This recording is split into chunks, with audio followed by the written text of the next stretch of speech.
You are looking at Julian's pronunciation guide, where we look at how to pronounce better some of the most mispronounced words in the world, like this other curious word. But how do you say what you're looking for today?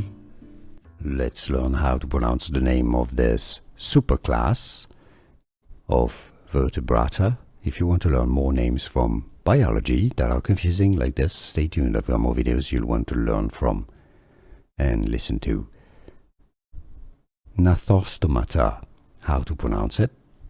The G is silent, so just go with a na, thos, a schwa sound, nathos, nathus. Some may say nathus or nathos, though both pronunciations are correct. To, ma, te. Gnathostomata. How to pronounce in English? English pronunciation, gnathostomata.